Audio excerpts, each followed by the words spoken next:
when you're in your 20s and you're sparring and you get like punched in the head, you're like, oh, that's a really good punch. But when you're in like your 30s and you get punched in the head, you're like, that was a concussion.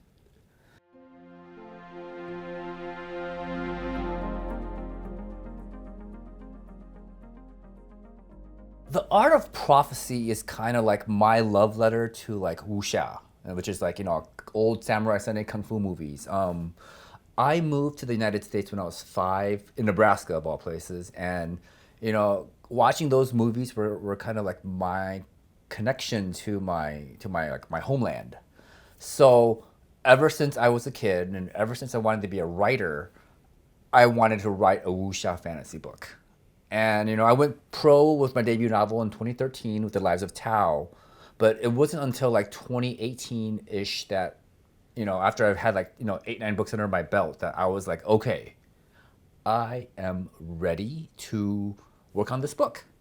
So the art of prophecy is like the book I've always wanted to write, and it's like kind of the book that has like that really takes everything that I love in life, martial arts, kung fu, a sense of honor, comedy, action, high fantasy, and I put it all into one novel well, actually one series. And the Art of Prophecy is the first book in that series.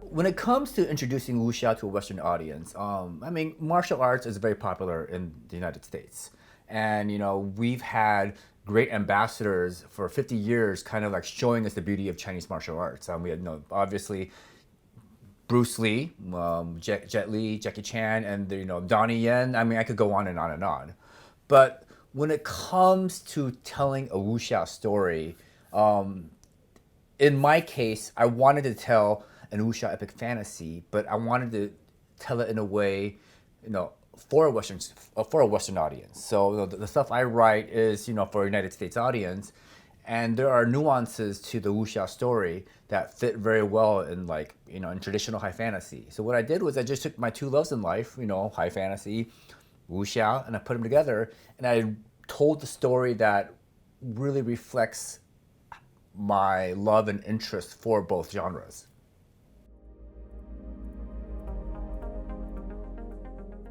So I started when I was very young, and at some point I stopped doing it, and then came back. What I actually trained is a style called wushu, which has subcategories, and my specialties were long fist and funzi chen, which is a rolling boxing, and my weapons of choice were straight sword and rope dart. So if you ever get a chance to look those weapons up, it's a very interesting thing. And as I got older, I started doing more internal stuff like Tai Chi, Xingyi, Bagua. And eventually, as all things go, I aged out. My love for martial arts is lifelong, so it will always have some aspect of that in my life. So when it came to writing the art of prophecy, I mean, I'm not gonna lie, this story has been in my head for like 15 years, and I wanted to write it. I mean, it was one of the reasons why I became a writer was I wanted to write this story. But it took me a long time, a lot of books under my belt before I finally sat down and go, okay, I am now skilled enough and experienced enough and confident enough to finally sit down and write the art of prophecy.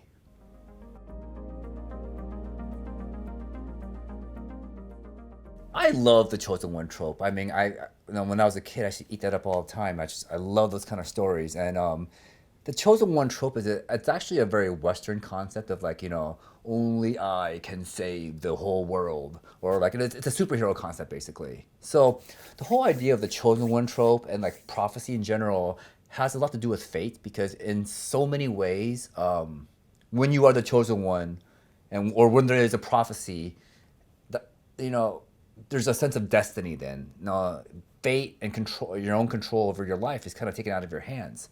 So for me, when I was writing the art of prophecy, what I was thinking of was like, what if the chosen one kind of sucks? What if prophecy is wrong? If fate and destiny are incorrect, then what does that mean for all the players involved, and I want to explore that concept. So, I took the traditional idea of like, of prophecy and fate, and really applied a sense of like self-will and direction. So if you have control over your own fate, but you are part of a prophecy, how do those two conflicts resolve themselves? And that's kind of what the art of prophecy kind of explores.